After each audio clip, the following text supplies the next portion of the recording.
Assalamualaikum warahmatullahi wabarakatuh. Sebelumnya perkenalkan, kami mahasiswi dari Universitas Negeri Makassar, Fakultas Ilmu Sosial dan Hukum, Prodi Pendidikan Administrasi Perkantoran. Kami dari kelompok 10 sebelumnya ingin berterima kasih kepada dosen pengampu kita, yaitu Bapak Dr. Bahtiar SPD MPD dan juga Bapak Muhammad Yunastri Ridho selaku dosen pengampu mata kuliah Pendidikan Kewarganegaraan. Baik, adapun tema yang kelompok kami usung ialah bagaimana instrumentasi dan praksis demokrasi Indonesia berlandaskan Pancasila dan Undang-Undang Dasar Negara Republik Indonesia 1945. Baik, izinkan kami memperkenalkan diri terlebih dahulu dengan saya sendiri, Anissa Susanti Lamondo, dengan NIM 22060650150. Dan adapun teman kelompok saya yaitu Nur Fadila dengan NIM 22060650150. Baik, langsung saja kita ke materi pertama. Saya akan menjelaskan bagian D, yaitu membangun argumen tentang dinamika dan tantangan demokrasi yang bersumber dari Pancasila. Sepanjang sejarah, Indonesia pernah mengalami dinamika ketatanegaraan seiring dengan berubahnya konstitusi yang dimulai sejak berlakunya Undang-Undang Dasar 1945. Selanjutnya berubah menjadi Konstitusi Republik Indonesia Serikat 1949, selanjutnya berubah lagi menjadi Undang-Undang Dasar Sementara 1950, dan yang terakhir kembali lagi menjadi Undang-Undang Dasar 1945 yang berlaku sampai saat ini. Hal ini menandakan bahwa kita telah berhasil mengamandemen Undang-Undang Dasar 1945 sebanyak 4 kali. Untuk memahami dinamika dan tantangan demokrasi, kita harusnya dapat membandingkan naskah aturan dasar dalam naskah asli Undang-Undang Dasar 1945 dan perubahannya yang berkaitan dengan lembaga permusyawaratan dan perwakilan rakyat. Di Indonesia sendiri, lembaga permusyawaratan dan perwakilan rakyat terbagi menjadi 3, yaitu yang pertama, Majelis Permusyawaratan Rakyat, dan yang kedua, Dewan Perwakilan Rakyat, dan yang terakhir, Dewan Perwakilan Daerah. Berikut penjelasan secara detail mengenai perubahan aturan dasar yang ada dalam naskah asli Undang-Undang Dasar 1945. Dinamika susunan keanggotaan dan wewenang MPR. Ketentuan mengenai Majelis Permusyawaratan Rakyat dalam naskah asli Undang-Undang Dasar 1945 terdiri atas 2 pasal. Kedua pasal tersebut adalah pasal 2 dengan 3 ayat dan pasal 3 tanpa ayat. Perubahan Undang-Undang Dasar 1945 dilakukan pada pasal 2 ayat 1, yaitu mengenai keanggotaan MPR. Adapun pasal 3 diubah dari tanpa ayat menjadi 3 ayat. Dengan ketentuan yang baru ini, maka terjadilah perubahan mendasar dalam sistem ketatanegaraan kita. Perubahan apa saja itu? Yang pertama, perubahan sistem vertikal hierarkis dengan prinsip check and balance antar lembaga negara. Dalam kaitannya dengan pemilihan presiden dan wakil presiden secara langsung, timbul wewenang baru bagi MPR, yakni melantik presiden dan wakil presiden.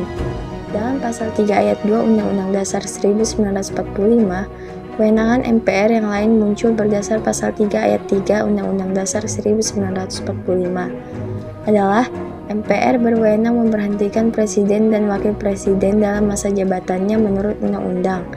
Ketentuan ini harus dihubungkan dengan pasal 7A Undang-Undang Dasar 1945 yang berbunyi, Presiden dan atau Wakil Presiden dapat diberhentikan masa jabatannya oleh MPR atas usul DPR, baik apabila terbukti melakukan pelanggaran hukum berupa pengkhianatan terhadap negara, korupsi, penyuapan, dan tindak pidana berat lainnya, ataupun perbuatan tercela, dan apabila terbukti tidak lagi memenuhi syarat sebagai presiden atau wakil presiden. Dalam upaya mempertegas pembagian kekuasaan dan menerapkan prinsip saling mengawasi dan menimbangi yang lebih ketat dan transparan, maka ketentuan mengenai DPR dilakukan perubahan keanggotaan, susunan, dan waktu sidang MPR. Pasal 19 naskah asli. Susunan Dewan Perwakilan Rakyat ditetapkan dengan undang-undang. Dewan Perwakilan Rakyat bersidang sedikitnya sekali dalam setahun. Pasal 19 Rumusan Perubahan. Pasal 19 ayat 1. Anggota Dewan Perwakilan Rakyat dipilih melalui pemilihan umum. Pasal 19 ayat 2. Susunan dan kedudukan Dewan Perwakilan Rakyat diatur dengan undang-undang. Pasal 19 ayat 3.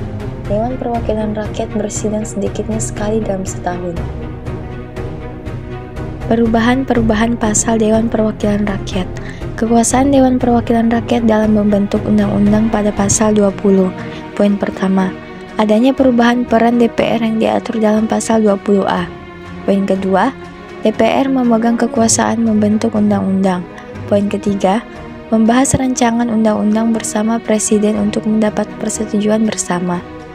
Fungsi dan hak DPR serta hak anggota DPR pada pasal 20A. Poin pertama, fungsi DPR yaitu fungsi legislasi, fungsi anggaran, dan fungsi pengawasan. Poin kedua, DPR memiliki hak interpretasi, angket, dan hak menyatakan pendapat. Poin ketiga, anggota DPR memiliki hak mengajukan pertanyaan, menyampaikan usul pendapat, serta hak imunitas. Ketentuan mengenai Dewan Perwakilan Daerah merupakan hal baru dalam Undang-Undang Dasar 1945. Nah, ketentuan ini diatur dalam bab tersendiri yang terdiri dari 2 pasal, yaitu pasal 22C dengan 4 ayat dan pasal 22D dengan 4 ayat. Sistem perwakilan di Indonesia merupakan sistem yang khas, sebab di samping terdapat Dewan Perwakilan Rakyat sebagai lembaga perwakilan berdasarkan aspirasi rakyat, juga ada Dewan Perwakilan Daerah sebagai lembaga penampung aspirasi daerah.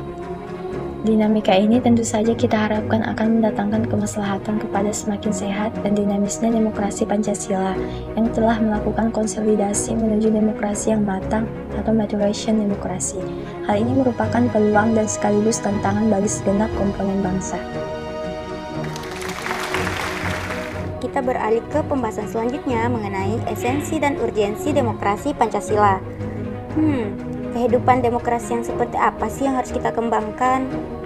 Demokrasi itu selain memiliki sifat yang universal, yakni diakui oleh seluruh bangsa-bangsa yang beradab di seluruh dunia, juga memiliki sifat yang khas dari masing-masing negara. Sifat khas demokrasi di setiap negara biasanya tergantung ideologi masing-masing.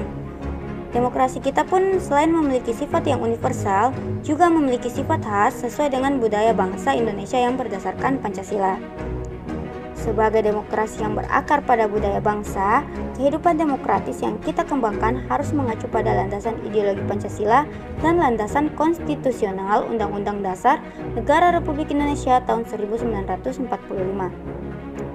Berikut ini diketengahkan 10 pilar demokrasi Pancasila yang dipesankan oleh para pembentuk negara Republik Indonesia sebagaimana diletakkan di dalam Undang-Undang Dasar Negara Republik Indonesia tahun 1945, katakan Sanusi 1998. Nah, adapun 10 pilar demokrasi Pancasila ialah yang pertama, demokrasi berdasarkan ketuhanan yang Maha Esa.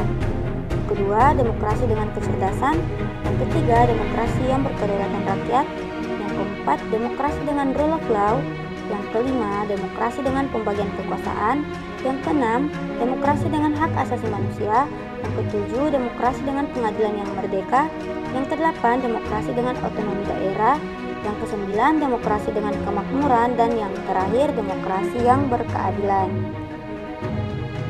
Nah, mengapa sih kehidupan yang demokratis itu penting?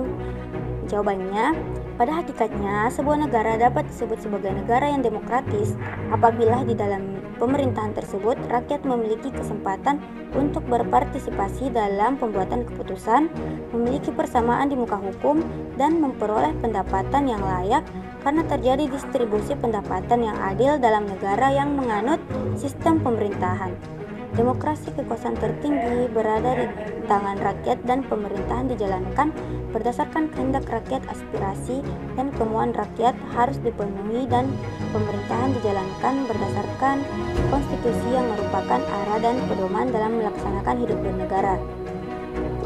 Para pembuat kebijakan memperhatikan seluruh aspirasi rakyat yang berkembang. Kebijakan yang dikeluarkan harus dapat mewakili berbagai keinginan masyarakat yang beragam. Sebagai contoh, ketika masyarakat kota tertentu resah dengan semakin tercemarnya udara oleh asap rokok yang berasal dari para perokok, maka pemerintah kota mengeluarkan peraturan daerah tentang larangan merokok di tempat umum. Persamaan kedudukan di depan hukum, seiring dengan adanya tuntutan agar pemerintah harus berjalan baik dan dapat mengayomi rakyat, dibutuhkan adanya hukum. Hukum itu mengatur bagaimana seharusnya penguasa bertindak. bagaimana hak dan kewajiban dan penguasa dan juga rakyatnya. Semua rakyat memiliki kedudukan yang sama di depan hukum. Artinya, hukum harus dijalankan secara adil dan benar. Hukum tidak boleh dipandang bulu.